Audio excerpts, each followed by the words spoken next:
Assalamualaikum warahmatullahi wabarakatuh. Perkenalkan, nama saya Riza Alfian Burhanuddin. Saya dari kelas 4B, NIM saya itu 19 10 30 10 77. Nah, di sini saya akan menjelaskan tentang KB, imunisasi dan bayi tabung. Untuk yang pertama yaitu KB. KB adalah program skala nasional untuk menekan angka kelahiran dan mengendalikan pertambahan penduduk di suatu negara.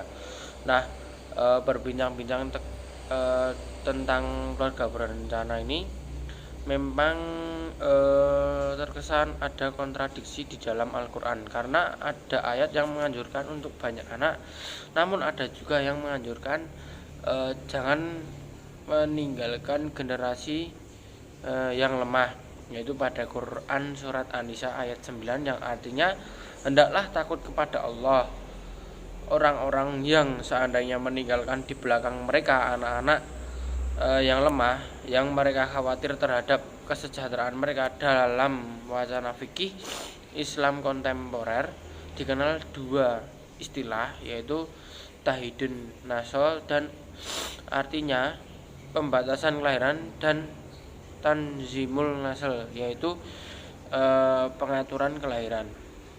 Nah, menurut ulama, tahdidun nasl itu tidak dibenarkan karena menyalahi fitrah reproduksi manusia. Sedangkan tanzimul nasl itu tidak dilarang dalam Islam karena merupakan ikhtiar untuk mengatur jumlah keturunan atau merencanakan keluarga. Nah, berarti ada perencanaan anak lahir disambut dengan rasa syukur.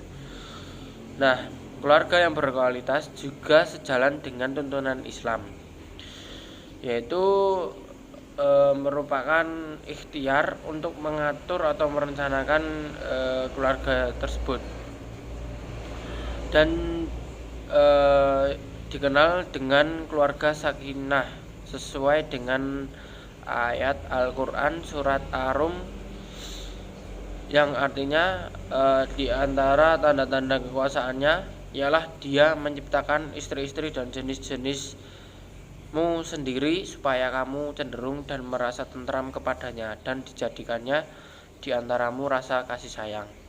Nah, sesungguhnya pada demikian itu benar-benar terdapat tanda-tanda bagi kaum yang berpikir. Nah, itu di surat Ar-Rum, yaitu ayat 30. Keputusan Tarjih Muhammadiyah tahun 1968 itu tentang keluarga berencana. Nah, dikaitkan dengan peningkatan kualitas hidup pada generasi atau keturunan sebagai dasar pertimbangannya, yaitu Quran surat An-Nahl, yang artinya Allah menjadikan kamu istri-istri dari jenis kamu sendiri, dan menjadikan kamu dari istri-istrimu itu karena anak-anak dan cucu-cucumu, dan memberimu rezeki yang baik-baik. Maka mengapalah beriman kepada yang batil dan mengingkari nikmat Allah. Nah, untuk jenis-jenis alat kontrasepsinya yaitu ada bermacam-macam, yaitu ada metode kontrasepsi alami, lalu metode hormonal, metode peritang, lalu ada metode intrauterin device atau iud atau spiral. Untuk yang selanjutnya yaitu ada metode operasi, dan yang terakhir yaitu metode operasi implan, dan iud dapat digunakan untuk jangka waktu yang lama. Nah, untuk KB seperti itu. Yang selanjutnya yaitu imunisasi.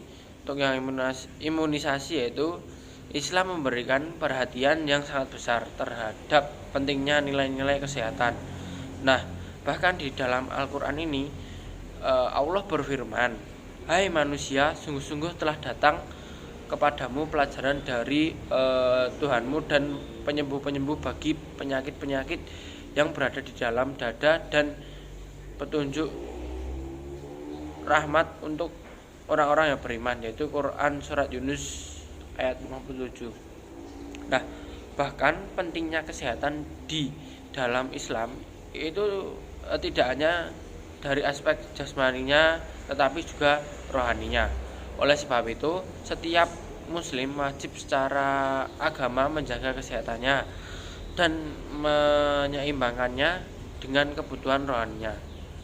Nah, Rasulullah Shallallahu Alaihi Wasallam bersabda, sungguh badanmu memiliki hak atas dirimu. Hadis riwayat Muslim. Nah, di antara hak badan adalah memberikan makanan pada saat lapar, memenuhi minuman pada saat haus, dan memberikan istirahat pada saat lelah, memberikan pada saat kotor, dan mengobati pada saat sakit. Nah, realitas tersebut menunjukkan bahwa seorang muslim itu wajib memelihara kesehatannya dan kewajiban untuk merawat kesehatan dari badannya juga, dan juga menanggulangi wabah penyakit yang menyerang tubuhnya. Lalu sehingga di kalangan muslim itu telah masyhur, yaitu pernyataan yang menyebutkan kesehatan badan atau fisiknya itu didahulukan dari kesehatan beragama, karena Tuhan Maha Pengampun dan Penyayang. Bahkan dalam kaitannya itu penghindaran diri dari penyakit yang mewabah pada suatu kawasan seorang muslim itu diperkenankan untuk menghindari diri dari kawasan tersebut menuju kawasan yang lain yang lebih aman dan lebih steril dari penyakit.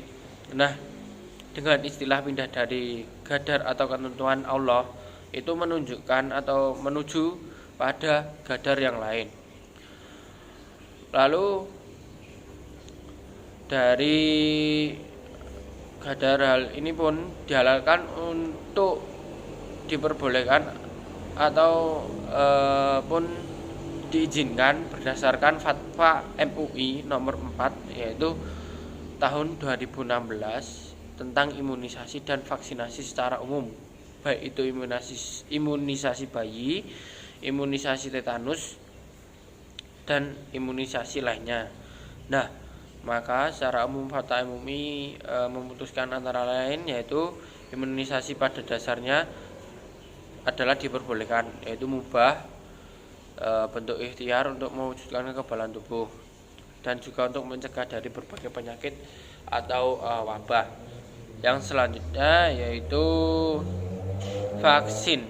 Untuk imunisasi wajib menggunakan vaksin yang halal dan suci. Untuk yang ketiga yaitu vaksin imunisasi yang berbahan haram dan atau najis, maka hukumnya adalah haram.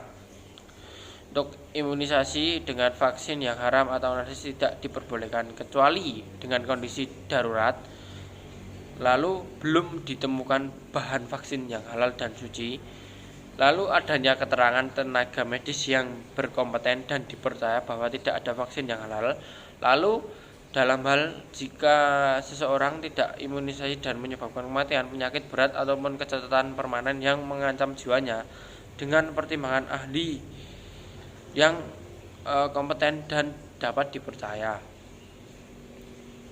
Lalu yang selanjutnya yaitu masuk ke bahasan bayi tabung. Nah, bayi tabung ini adalah salah satu cara yang dilakukan oleh dokter ahli kandungan untuk membantu atau memenuhi kebutuhan atau keinginan suami istri untuk menginginkan suatu buah hati atau seorang anak.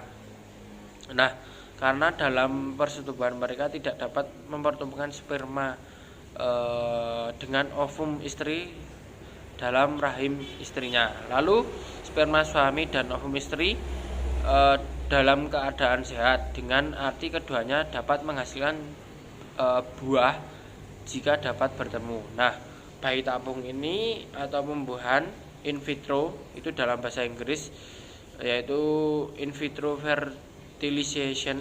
Nah, adalah sebuah teknik pembuatan di mana sel telur telur ovum ini dibuahi di luar tubuh wanita. Nah, yaitu mempertemukan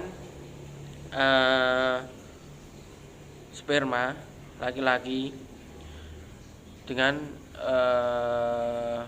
sel telur dari wanita. Nah, bayi tabung adalah salah satu metode yang mengatasi masalah kesuburan pada pasangan suami istri ini. Nah, proses terdiri dari mengendalikan proses ovulasi secara hormonal, pembinaan sel telur dari ovarium, dan pembuahan oleh sel sperma dalam sebuah medium cair. Nah, dalam bahasa Arab, bayi tabung dikenal dengan istilah at-takih as-sinah yataul filu al-unbub, karena teknik bayi tabung ini terbilang baru jika dibandingkan dengan masa kehidupan para ulama terdahulu. Nah, sehingga tidak ditemukan mereka pernah membahasnya dan tidak pula menyebutkan dalam kitab-kitab. Nah, untuk proses dari dokter mengambil sperma suami dan ovum istri ini kemudian dipertemukan dalam sebuah kapsul di dalam tabung.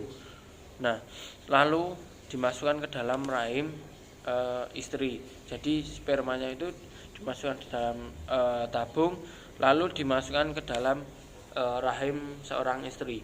Lalu terjadilah pembuahan, lalu istri hamil dan kemudian melahirkan. Nah, Allah berfirman, artinya bagaimana kamu akan mengambilnya kembali padahal sebagian kamu telah bergaul atau bercampur dengan yang lain sebagai suami istri, dan mereka istri-istrimu telah mengambil dari kamu perjanjian yang kuat. Nah, itu Quran surat An-Nisa ayat 21. Yaitu dari ayat dan hadis di atas dapat difahami bahwa air mani suami hanya boleh diletakkan pada faraj istri yang memiliki ovum dan tidak boleh diletakkan pada faraj istri lainnya. Seperti itu yang bisa saya sampaikan dari KB imunisasi dan bayi tabung. Bila ada salah kata mohon maaf. Wassalamualaikum warahmatullahi wabarakatuh.